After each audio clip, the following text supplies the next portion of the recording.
Meus amados em Cristo Jesus, vamos fazer uma oração para iniciarmos esta reunião e pedir ao Senhor que nos conduza mais uma vez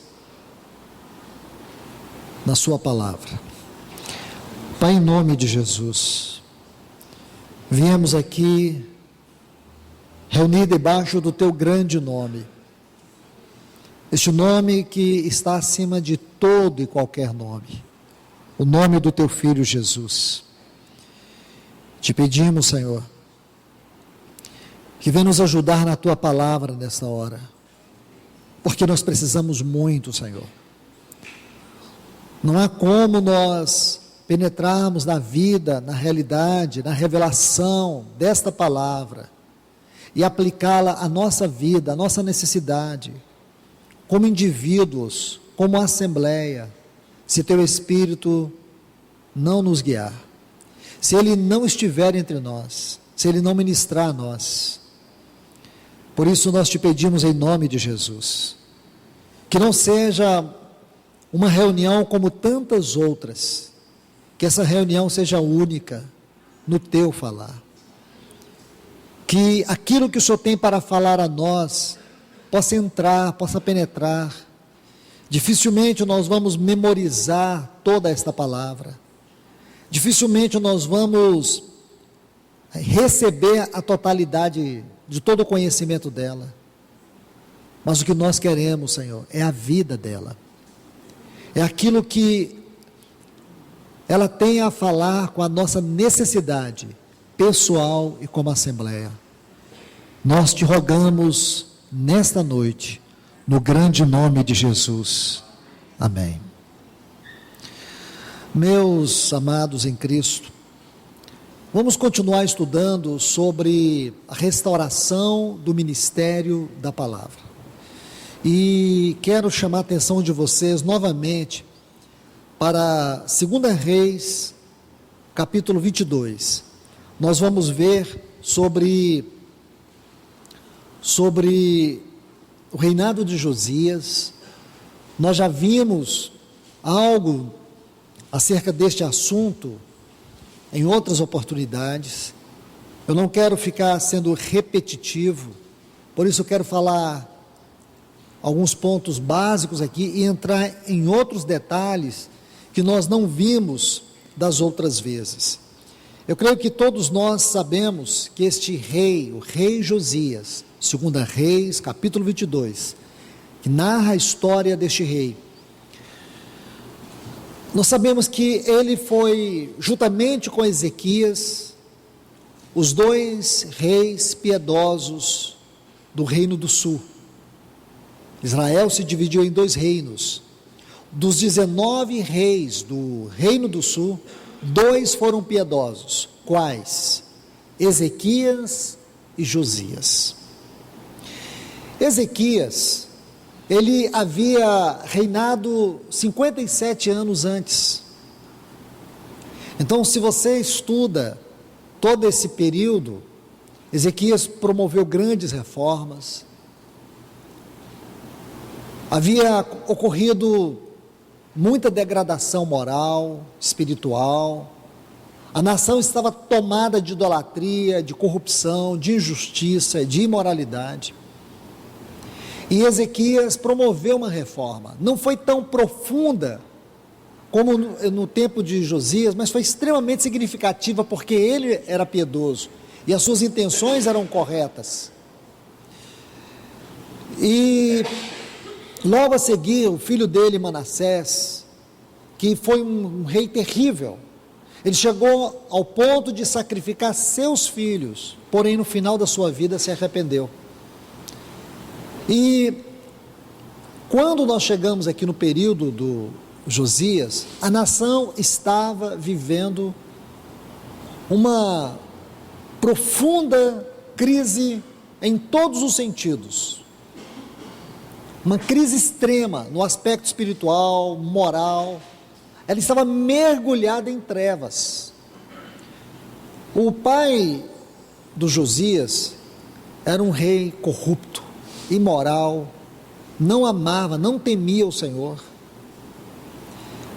E graças a Deus, o Senhor proveu algumas pessoas que tiveram uma presença marcante na vida dele, desde a sua adolescência até a sua maturidade. Sua mãe, a mãe de Josias, era uma mulher piedosa. O profeta Sonfonias, Jeremias, a profetisa Uda, o seu esposo Salum, Ilquias, Safã, sacerdote, o escriba. Essas pessoas foram instrumentos de Deus na vida do Josias. Ele começou a reinar com 8 anos de idade. Aos 12, lá no livro de Crônicas, vai dizer que ele buscava o Senhor desde a sua tenra idade. E quando ele completa 18 anos, já é o tempo que ele está profundamente incomodado. Isso chama a minha atenção porque era um jovem incomodado com o pecado, um jovem incomodado com tanta corrupção no meio do povo de Deus. E ele havia pedido que fosse feita uma reforma do templo. Meus irmãos, eu creio que talvez muitos de vocês aqui não fazem ideia como era o templo naquele tempo. Eu só pude ter uma noção exata quando fui no museu do templo em Jerusalém. E quando eles fizeram um filme muito bem feito acerca do templo que Salomão construiu, eu realmente fiquei assombrado, porque não era aquela ideia que eu tinha do templo. Era uma das maravilhas do mundo, era uma das mais proeminentes construções arquitetônicas daquele tempo. Acás foi um rei perverso. Para vocês terem uma ideia, quando ele foi em Damasco, ele mandou tirar o altar, e possivelmente o altar do sacrifício, e pediu que fosse colocado um altar naquele lugar do altar do sacrifício. E ele promoveu uma grande destruição no templo. E por que eu chamo a atenção disso? Eu não estou colocando episódios deslocados, isolados. Eu quero que vocês tenham uma imaginação do quadro, para que nós entremos nesse capítulo, especialmente o capítulo 23 aqui, e vejamos o que realmente aconteceu e o significado espiritual da reforma de Josias. Então Acás promoveu uma desolação, uma destruição no templo. Ele era um rei idólatra, cruel, talvez um dos mais terríveis reis do reino do sul. E agora, esse jovem, Josias, ele assume o trono e ele promove uma grande revolução espiritual. Não era a intenção dele, mas ele buscava o Senhor. Isso chama a minha atenção, irmãos. Isso chama a minha atenção, sabe por quê? Josias não queria fazer nada extraordinário. Josias não queria promover reforma nenhuma, não queria promover avivamento nenhum.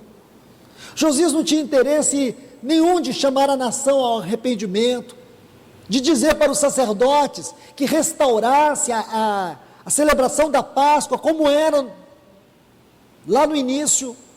Ezequias promoveu a Páscoa, mas não como nós a conhecemos no início, porque lá em Crônicas vai dar ênfase, uma Páscoa tal, assim descreve a Páscoa que Josias requereu que fosse celebrada.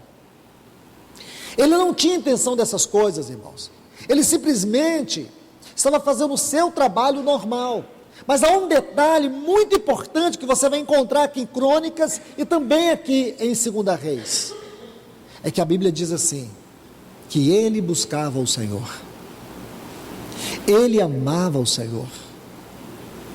Irmãos, nunca nós vamos ver restauração alguma, nunca nós vamos ver avivamento algum, se Deus não encontrar as pessoas que verdadeiramente o amam. A primeira coisa, o primeiro passo, tudo começa quando há pessoas que verdadeiramente amam o Senhor.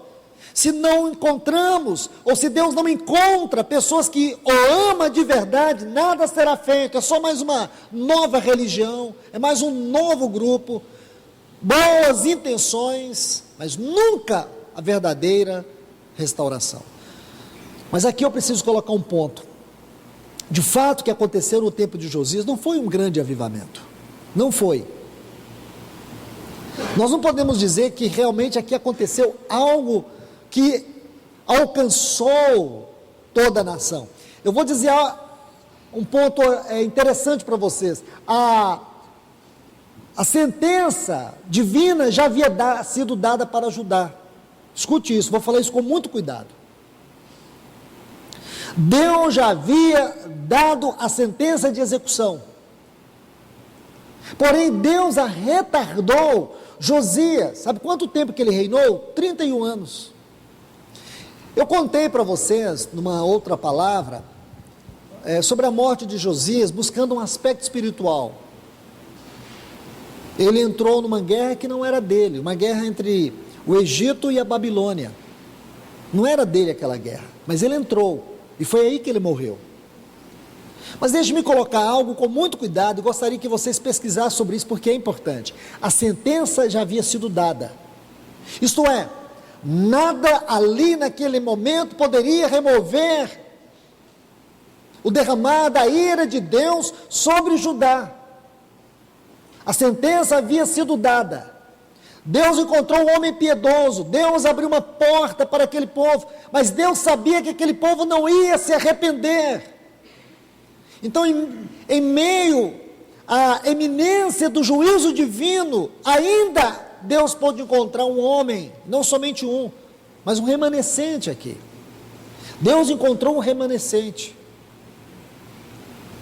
Se você estudar, você vai encontrar essas pessoas que eu citei, que foram pessoas de influência impactante na vida de Josias. É uma figura do remanescente. Mesmo Deus trazendo sua sentença sobre a nação de Judá, o que ocorreu no tempo de Josias não mudou a sentença de Deus. Os seus descendentes experimentaram duro castigo como consequência da pecaminosidade. Então, o que eu quero extrair disso para a minha vida e para todos nós? É que, irmãos, o arrependimento é pessoal. O arrependimento é pessoal. A oportunidade é dada para todos. Deus abriu a porta para toda a nação e mostrou o caminho. Mas quantos entraram por aquele caminho? Apenas um grupo muito pequeno. Um grupo muito pequeno. Porque a grande parte daquela nação, do Reino do Sul, foi levado para a Babilônia.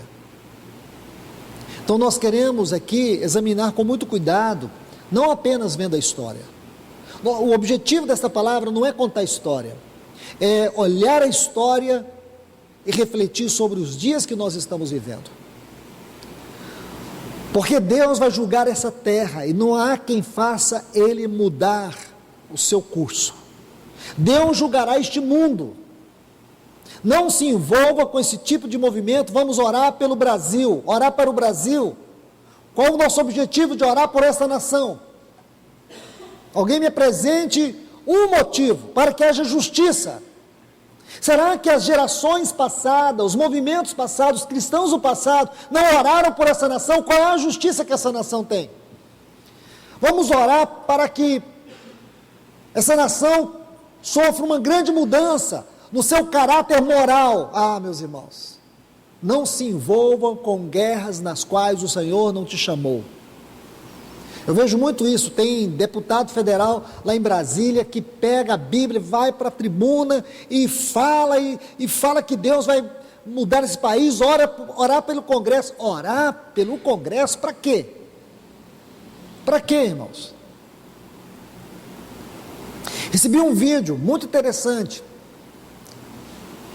Me parece, eu não tenho 100% de certeza, mas me parece que o vice-presidente que foi eleito agora, juntamente com o Donald Trump, ele é um cristão.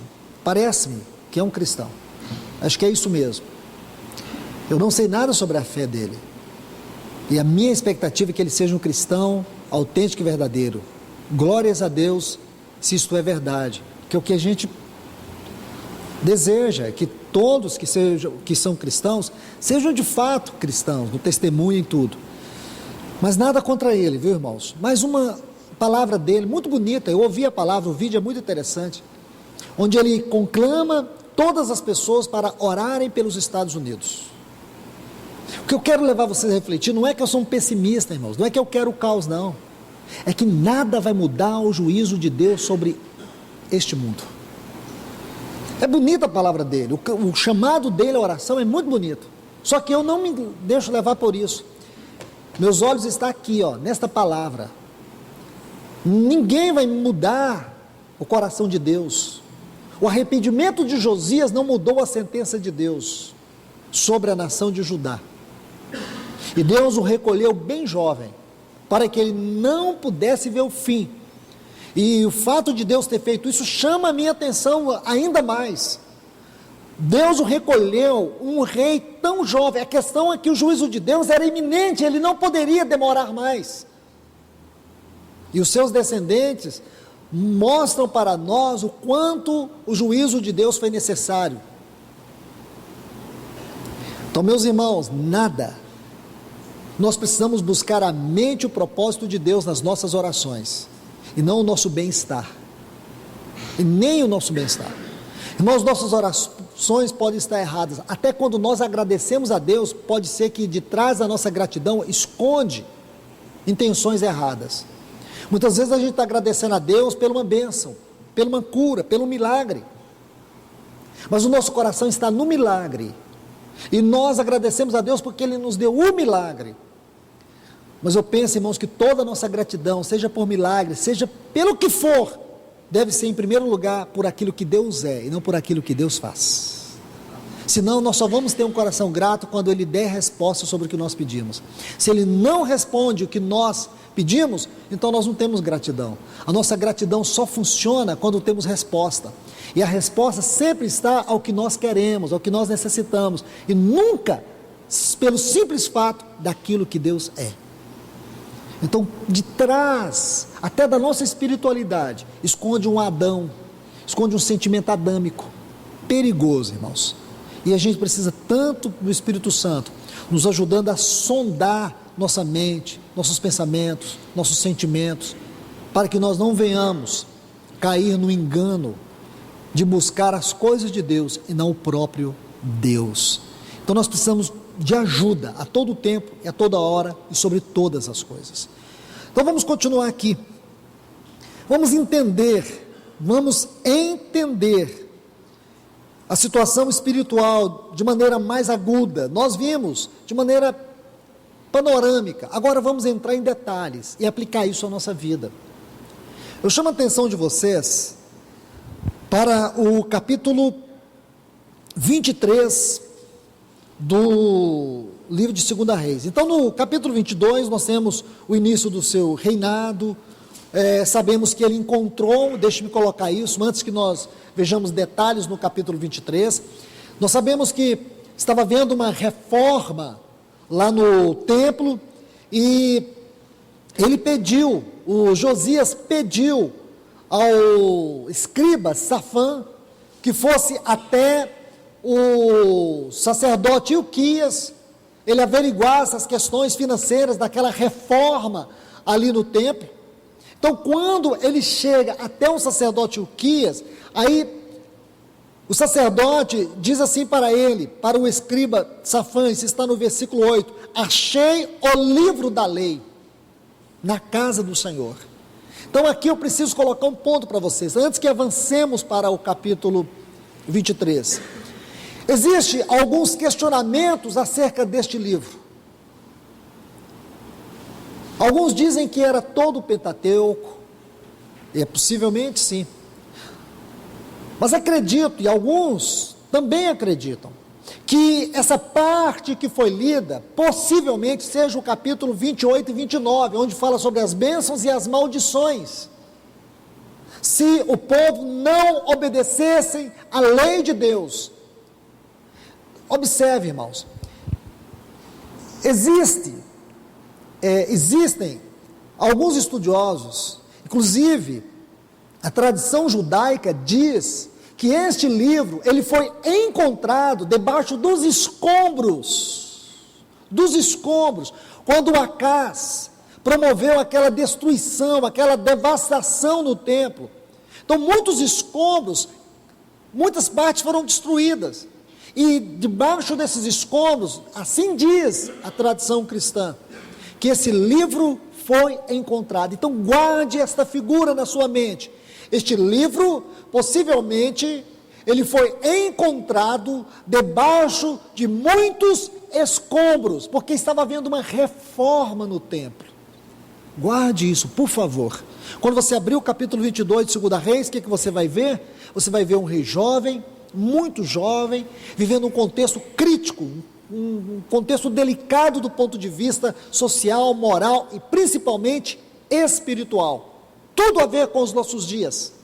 E você vai descobrir que ele estava promovendo uma reforma no templo.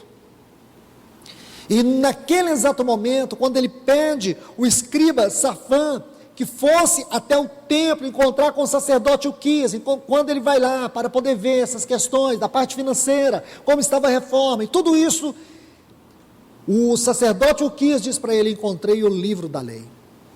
E a Bíblia diz que ele leu o livro para o sacerdote, e depois ambos vão até o rei Josias, e eles leem o livro para Josias, e quando eles leem o livro, diz a Bíblia que ele rasga as suas vestes,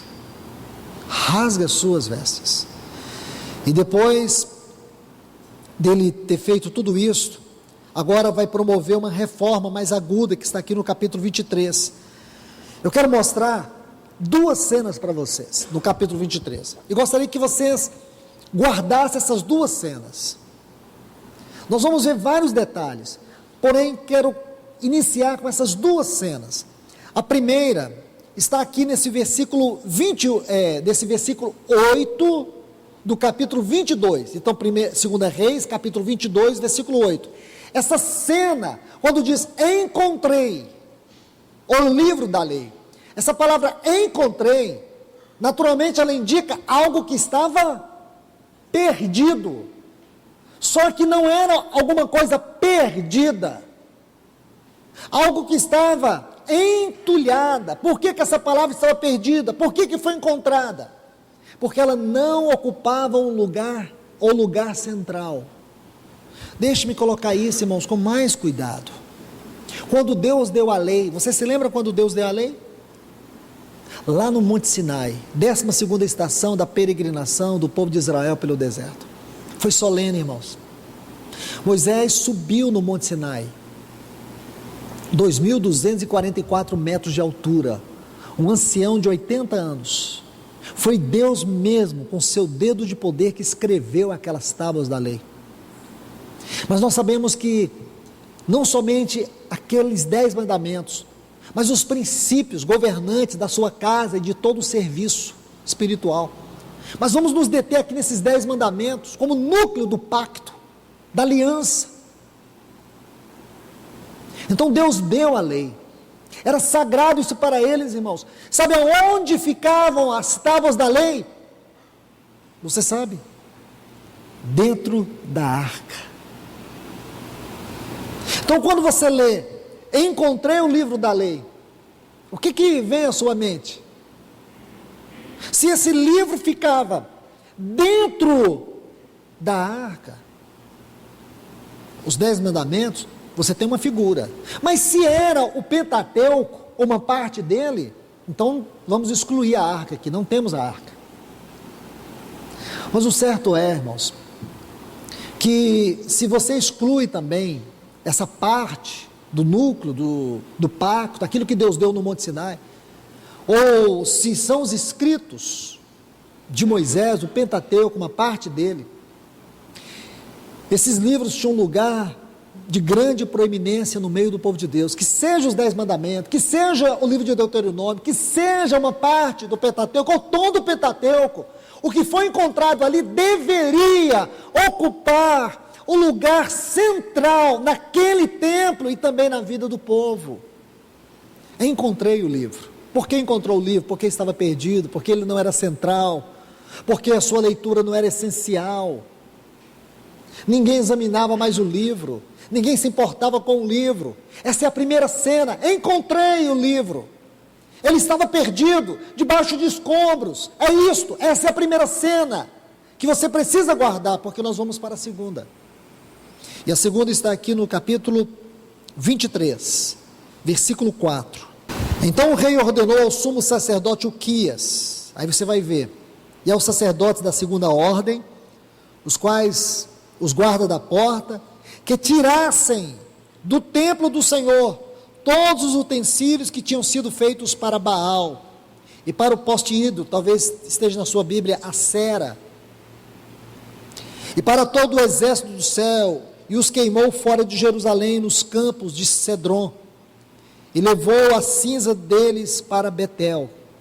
Agora você vê aqui, irmãos, que não era a palavra de Deus que estava ocupando o lugar central. Quem estava ocupando o lugar central no templo? Você pode imaginar, esse texto vai te dizer, Baal. Sabe quem era Baal, irmãos? Baal, talvez na sua Bíblia está assim, poste ídolo, mas nas melhores versões está Acera. Acera era tido como a esposa de Baal, era a deusa da fertilidade. Tanto Baal como Acera era uma figura da prosperidade, da fertilidade. Então esse Deus da prosperidade, esse Deus da fertilidade, esse Deus do êxito é que ocupava o lugar central. Não era a palavra de Deus, era o Deus do êxito, era o Deus da prosperidade, era o Deus da fertilidade.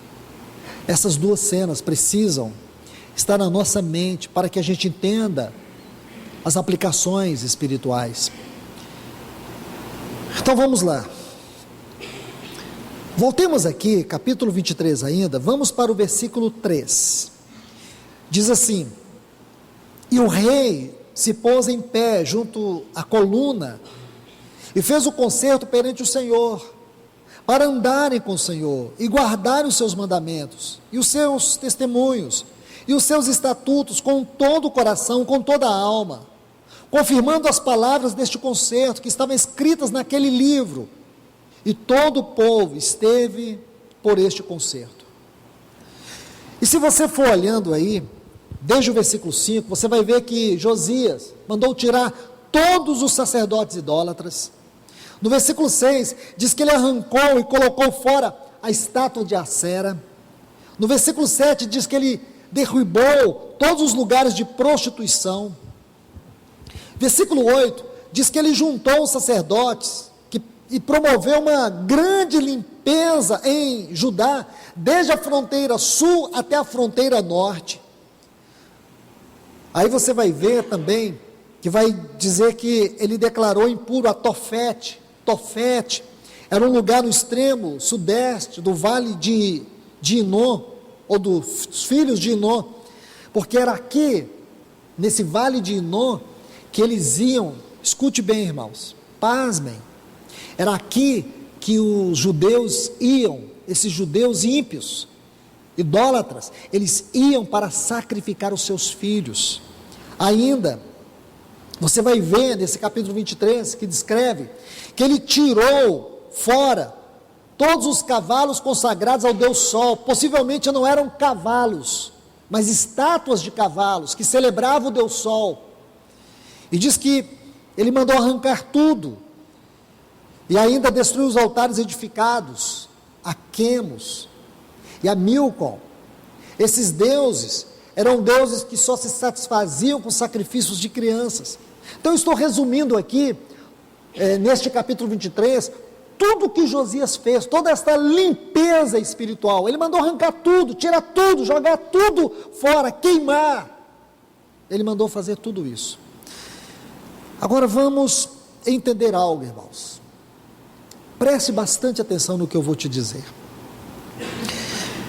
Eu creio que todo este episódio, todo este quadro que nós temos diante de nós, encorajo vocês, não agora, mas peço a vocês que diligentemente, vocês que amam a palavra do Senhor, procure ler este capítulo 23 de 2 Reis, porque quando você lê este capítulo, você vai ver que É possível sim, escute, é possível sim, que mesmo no meio de um povo que recebeu tamanho encargo, tamanho chamamento, um povo que tem uma herança espiritual distinta de todos os povos, é possível sim, que no meio deste povo se pratique as piores perversidades, que afrontam o caráter santo de Deus. É possível, porque é isso que esse capítulo 23 nos mostra. É possível. E como que isso é possível?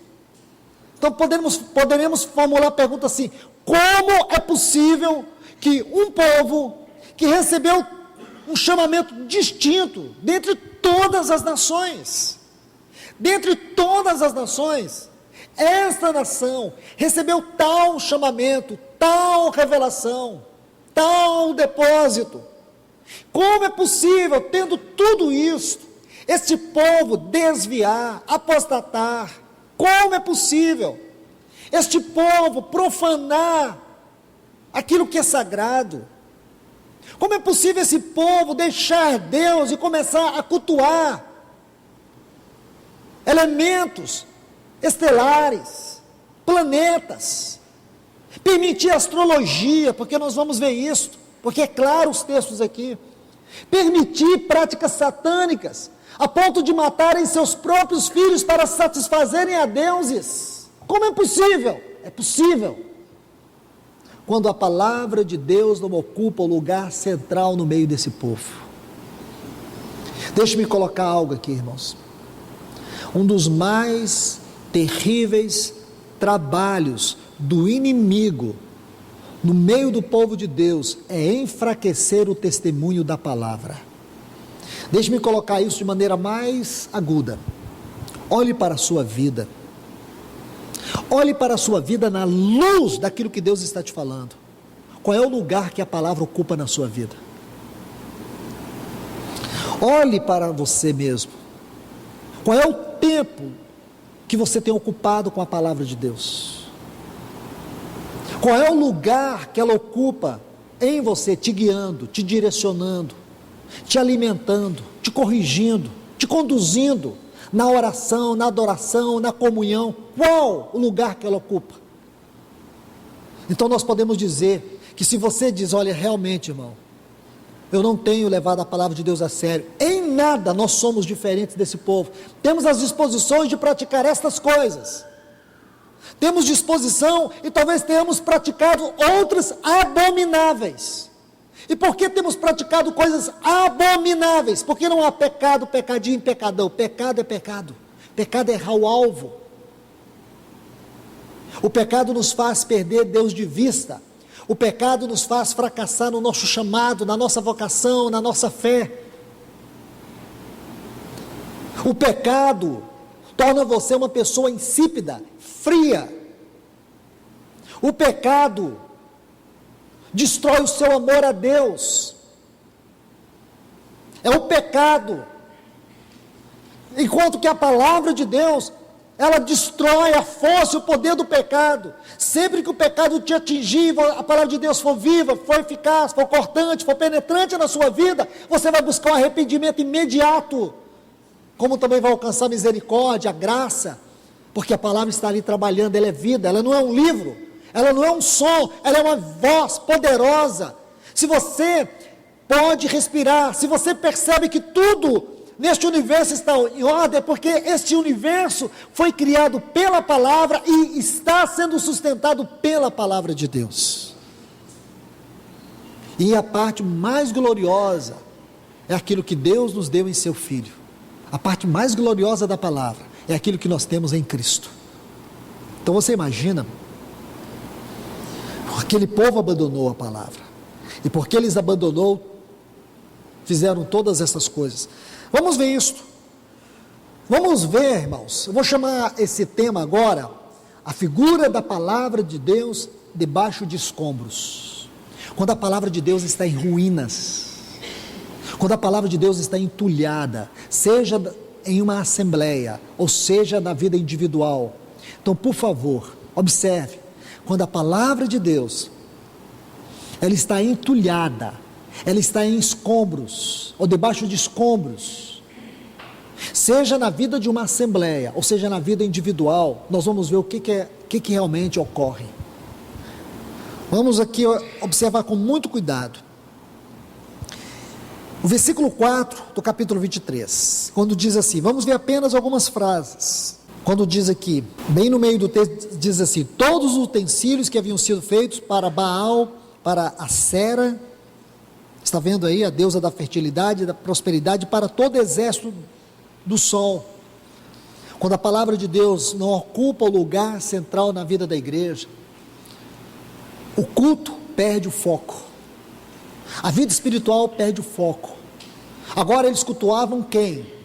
Eles cultuavam o Deus da prosperidade, o Deus do êxito, o Deus do sucesso, o Deus da fertilidade. Esse tipo de Deus é que tomou o lugar de Deus no meio do seu povo, naquele tempo de Josias. Irmãos, Jeremias já era profeta há 5 anos. Jeremias estava aqui, Sofonias estava aqui, homens piedosos estavam aqui. Mas a voz de Deus por meio desses instrumentos não era ouvida. Por quê? Porque não era isso que o povo queria. Eles não queriam a voz de Deus. O que eles queriam? O Deus do êxito, o Deus do sucesso, o Deus que pudesse fazer ele se sentir bem, nem que fosse por alguns minutos. Eles queriam o Deus que produzisse sensação ou sensações na alma. Eles não queriam um Deus para um relacionamento íntimo e eterno, eles queriam um Deus para momentos, ou para cada momento. Versículo 5 deste capítulo 23, bem abaixo, quando diz assim: e nos arredores de Jerusalém, e aí vem a outra parte, e também os que queimavam incenso a Baal, ao sol e à lua, e aos signos do zodíaco, assim está na Reina Valera, signos do zodíaco, e a todo o exército do céu, signos do zodíaco, preste atenção nisso. Era uma forma de idolatria astrológica, astrologia, que já existia nesse tempo. Eles estavam cultuando isso, os deuses do zodíaco. Eles cultuavam todos os deuses baseado em relacionamento com planetas. O que virou a fé desse povo? Irmãos, a fé, ela vira um trapo de imundícia quando ela não é fundamentada, alimentada e sustentada pela palavra de Deus. Quando a nossa fé não é fundamentada, alimentada e sustentada pela palavra de Deus, nós somos capazes de cultuar, consciente ou inconscientemente, qualquer coisa. Somos capazes de duvidar de Deus. Possivelmente um grande número de ateus inconscientes, levem o título de crentes e de evangélicos, porque eles dizem crer em Deus, porém vivem o contrário do caráter daquilo que a palavra de Deus ensina. Viver uma vida que contradiz a palavra de Deus é uma das formas de impiedade. Impiedade. Os ímpios ficarão fora. Os ímpios irão para a condenação eterna. Viver uma vida contrária à palavra de Deus é uma forma de impiedade. Isso é muito sério, irmãos. É o que esse povo estava vivendo. Olha o que eles estavam fazendo aqui. Eles estavam cultuando. Tem uma versão que diz assim, a versão corrigida: ao sol e à lua e aos mais planetas e todo o exército do céu. Eles cultuavam tudo menos o Deus, o único que era digno de todo culto, de todo louvor e de toda adoração. Eles não cultuavam. E por quê, irmãos? Porque a palavra de Deus perdeu o sentido na vida deles. Irmãos, lembre-se, na quinta-feira passada, nós vimos aquela figura da nuvem, lá no capítulo 13 do livro de Êxodo. Ela tinha o propósito de iluminar e de guiar. Lâmpada para os meus pés e luz para os meus caminhos é a tua palavra. E depois nós vimos a outra figura da nuvem em Números capítulo 9. E configuramos isso com o capítulo 10, com aqueles dois trombeteiros, aquelas duas trombetas. Aquelas duas trombetas nos fala do ministério dos profetas e mestres. Porque a nuvem que guiava o povo era guiado pelo mover da nuvem. Então, quando você estuda o capítulo 10 com o capítulo 9, você vê que os trombeteiros, eles tinham que estar constantemente olhando para a nuvem, porque assim que eles percebessem o movimento da nuvem, o que eles faziam? Tocava a trombeta, e o povo se colocava em marcha. Ah, irmãos, que quadro lindo nós temos aqui, porque esta é a nossa necessidade. Nós temos essa extrema necessidade de que haja profetas e mestres, mostrando os movimentos celestiais de Deus na terra. Muitos cristãos estão perdendo os movimentos de Deus, muitos cristãos perderão a hora de Deus, como aquelas virgens nécias, quando eles se levantarem, quando eles forem, para poder exercer a fé, clamar o Senhor. Irmãos, há muito o Senhor já terá tirado os seus remanescentes da terra, e a porta terá fechado. E nessa hora muitos vão desejar cantar, pregar, reunir, comunhão, santidade, e tudo isso não vai valer nada. Isso é pó, isso é uma religião morta. O chamado de Deus é agora, o chamado de Deus é para nós ouvirmos. Se hoje ouvides a sua voz, não endureçais o vosso coração. É isso que Deus está dizendo, ouvir. Esse povo não ouvia a palavra, eles perderam o senso de ouvir a palavra, porque a palavra de Deus era para ser ouvida. Eles não tinham como ter, cada um na sua casa a palavra. E qual era o papel dos sacerdotes? Ler a palavra para o povo. E qual era o papel do povo? Ouvir a palavra. O ouvir era o sentido mais importante para aquele povo, e é também para nós, porque nós somos uma geração, irmãos, que trocamos o ouvir pelo ver. Compreende? Se você vai em Gênesis, você vai ver o que aconteceu com Eva, a mesma coisa que está acontecendo nos nossos dias. Nós somos um povo escravizado pela visão. A todo tempo você está olhando uma imagem, olhando um celular, olhando se tem uma mensagem para você, se alguém está te chamando. Nós estamos escravizados pela visão e perdemos o ouvido espiritual. Espiritualmente nós somos surdos ou seletivos.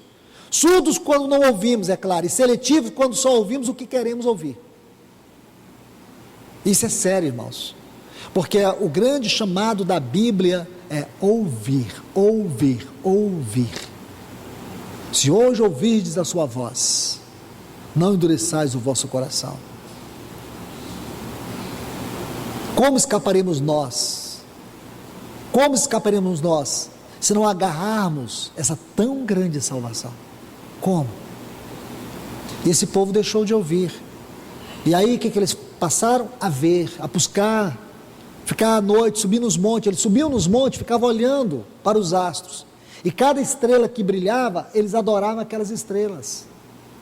Eles subiam nos montes e sacrificavam ali para aquelas estrelas, para aqueles planetas que eles imaginavam.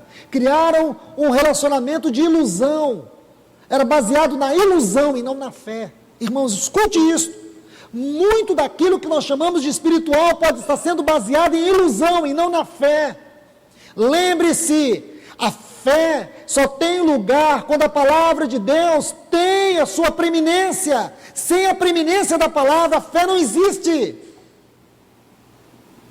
Sem a preeminência da palavra, não tem como você exercer fé. A fé é fundamentada pela palavra, ela é alimentada pela palavra. Então veja, um outro ponto aqui no versículo 5, quero chamar sua atenção para um detalhe interessante. Diz assim: tirou os sacerdotes idólatras. Está vendo aí? Sacerdotes idólatras. Gostaria que você atentasse para isso, porque é um fato muito importante. Essa palavra sacerdote aqui vem do hebraico quemarim.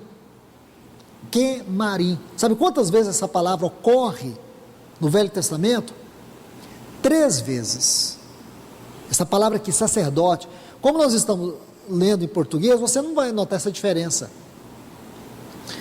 A expressão sacerdote, Cohen, em hebraico, ocorre 380 e tantas vezes. Posso estar enganado, mas acho que é 387 vezes. Essa expressão aqui, quemarim, sacerdote, só ocorre 3 vezes. O significado é aquele que se prostra diante de ídolos. Você vai encontrar 2 outras ocorrências. Uma em Oséias, capítulo 10, e o versículo 5. E depois você vai encontrar em Sofonias, o capítulo 1 e o versículo 4. Se você olhar Oséias 10, 5, fala de sacerdotes idólatras. E lá em Sofonias, capítulo 1 e o versículo 4, você vai encontrar ministrantes de ídolos. É isso que você vai encontrar. 3 vezes. Quando não temos a palavra de Deus, quando ela não ocupa o lugar central na vida, no governo de Deus sobre o seu povo, na reunião do seu povo, o que vamos ter? Homens constituídos por homens. Homens constituídos por homens. Se você formar o quadro com aquilo que já vimos até aqui, veja que eles deixaram de adorar a Deus para adorar o Deus do êxito. Deixaram de adorar aquele que está no trono para adorar o Deus do êxito. Eles passaram a cultuar a todo tipo de estrela, de astro que eles podiam imaginar, mas não tinham um coração centrado naquele único Deus verdadeiro, que os tirou da terra do Egito, que os guardou esta nação, preservou ela durante todas as gerações, para que essa nação pudesse expressar o testemunho dos céus na terra. Eles abandonaram tudo, toda a herança espiritual, eles abandonaram. E agora o que nós vemos? Aqueles sacerdotes que foram instituídos por Deus, eles não eram recebidos, não eram aceitos, e eles passaram a instituir outros tipos de sacerdotes.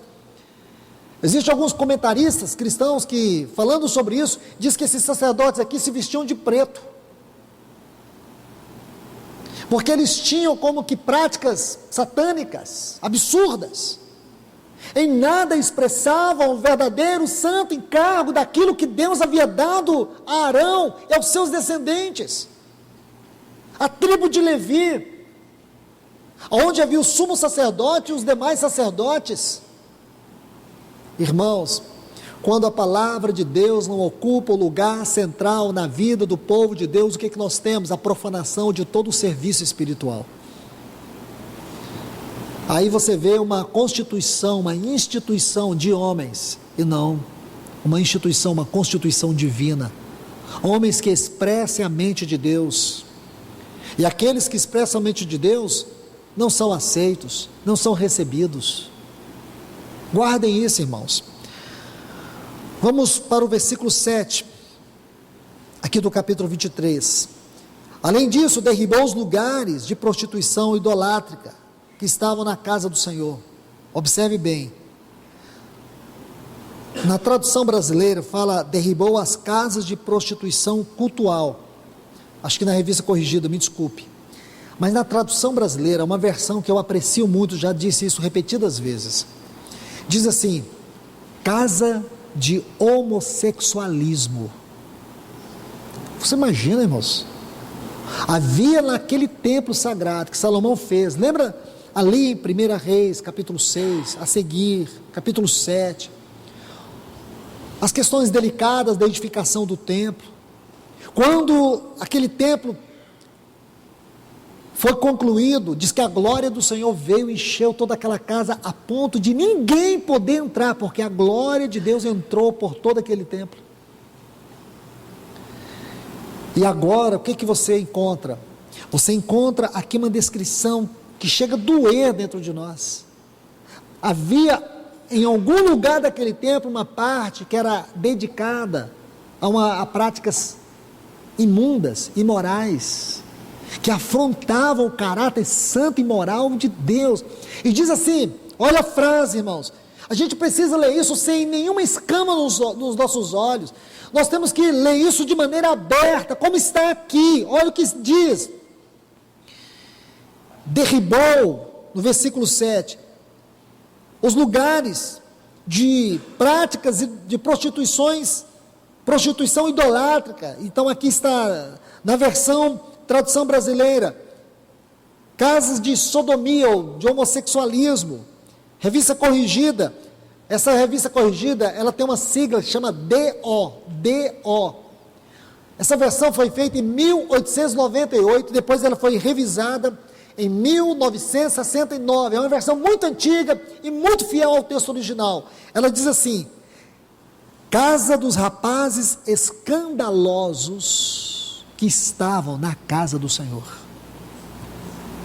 O lugar dos rapazes escandalosos que estavam na casa do Senhor. Irmãos, é difícil ler isso. Eu não sei o que isso expressa para você, mas se a palavra de Deus tem peso no seu coração, se você tem o coração como o coração desse rei Josias, agora você entende por que ele rasgou suas vestes? Você consegue entender isso? Ele tinha zelo, e nós temos que ter zelo, irmãos, nós temos que ter zelo pela casa do Senhor, nós temos que ter zelo pela palavra do Senhor. Os cristãos estão perdendo o zelo, estão perdendo a reverência, estão perdendo o temor. Reunir hoje em torno do nome do Senhor, debaixo do nome do Senhor, não representa mais nada. As pessoas chegam de qualquer maneira,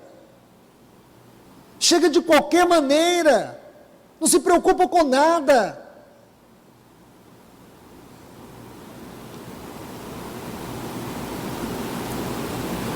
Que Deus tenha misericórdia de nós, irmãos.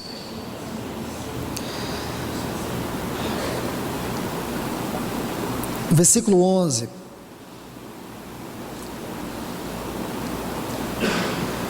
Diz que ele suprimiu os cavalos que os reis de Judá tinham dedicado ao sol, à entrada da casa do Senhor. Então, possivelmente, esses cavalos fossem imagens de escultura. Perto da câmara de Natã Meleque. Esse já não é um nome bom, porque Meleque vem de Moloque. Talvez fosse um desses sacerdotes aí, constituído ou instituído por homens. O camareiro, o qual ficava no átrio, e os carros do sol queimou. Então aqui nós vemos que esses cavalos tinham uma ligação com a adoração ao sol. Agora observe a frase, que ficava no átrio. Escute bem, irmãos, essa frase. Não vamos deixar passar nada. É claro que nós não somos capazes de poder ver todos os detalhes. Deus não vai revelar isso aqui, vai revelar tudo aqui para uma só pessoa, mas aquilo que for possível nós vemos. Vamos observar. Olha essa frase, a qual ficava no átrio. Se você abre sua Bíblia em 1 Reis, capítulo 8, capítulo 8 e o versículo 64, quando está tratando ali da edificação deste templo, diz assim: no mesmo dia, consagrou o rei o meio do átrio. Então aqui fala de Salomão consagrando aquela parte, o meio do átrio que estava diante da casa do Senhor, porquanto ali prepararam o holocausto e as ofertas com a gordura dos sacrifícios pacíficos. Se você estuda tipologia, você vê este texto aqui de 1 Reis, capítulo 8, você sabe que isso aqui aponta para uma figura da cruz. Figura da cruz.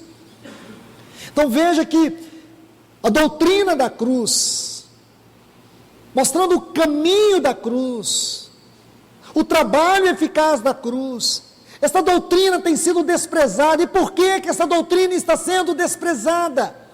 Olhe bem, por que existe tantas práticas imorais? Por que existe tanto desprezo e profanação com aquilo que é espiritual? Por que, irmãos, a palavra de Deus não tem ocupado lugar central no meio do povo de Deus? Porque o povo de Deus não tem dado a ela o valor devido. Nós temos um livro, irmãos, e podemos não ter a palavra de Deus. Esse livro lá na sua estante não quer dizer nada. Esse livro dentro da sua bolsa não quer dizer nada. Ter mais de uma Bíblia não quer dizer nada. Você olhar assim, há 20 anos atrás, quando eu li a Bíblia toda, essa Bíblia no passado não quer dizer nada. É o quanto dela fala, é o quanto dela penetra, é o quanto dela te constrange, é o quanto dela é luz, é o quanto dela é a verdade, é o quanto dela corta, é o quanto dela te transforma, é o quanto dela te constrange, é o quanto dela compunge o seu coração, atrai o seu coração para Deus.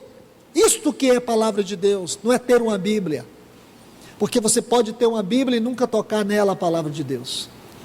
Ela é a palavra escrita de Deus para nós, mas muitos a têm apenas como um livro, e não como o livro. É diferente, irmãos, ter um livro e ter o livro.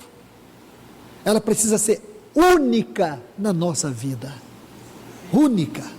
Se ela não for única na nossa vida, então ela não é mais nada, é só mais um livro.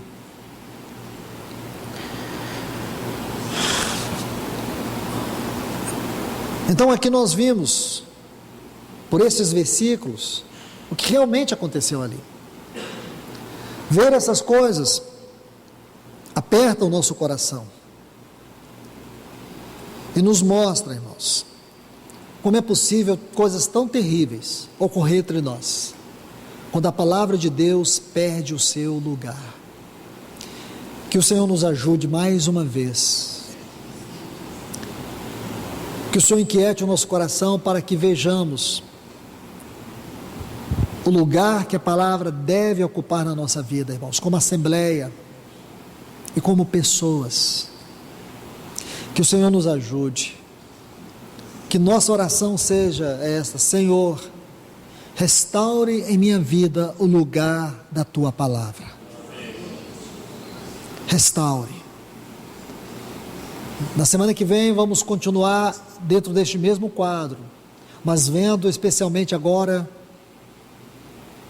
o livro de Apocalipse, em especial os capítulos 1 a 3, sobre o ouvir a palavra, vendo, ainda tendo esse pano de fundo aqui do capítulo 23 do livro de 2 Reis. Meus irmãos e irmãs, que o Senhor nos ajude. Pai, nós te agradecemos mais uma vez. Tenha misericórdia de nós, Senhor. Meu Deus, como podemos praticar coisas perversas e horríveis, tanto como pessoas, assim como assembleia, quando a Tua palavra não ocupa o lugar central entre nós. Meu Deus, também não adianta o Senhor ministrar tanto da Tua palavra e não há um povo que corresponda a esta palavra, que abrace essa palavra, que aceite esta palavra, que receba esta palavra. Não receber esta palavra é rejeitar o Senhor. Então nos ajuda, Senhor, nos ajude a levar a sério a Tua palavra, Deus. Nós te pedimos em nome de Jesus, tem misericórdia de nós aqui em Goiânia, Senhor. Tem misericórdia da vida de cada um dos meus irmãos, das minhas irmãs, da minha vida. Tem misericórdia, Senhor.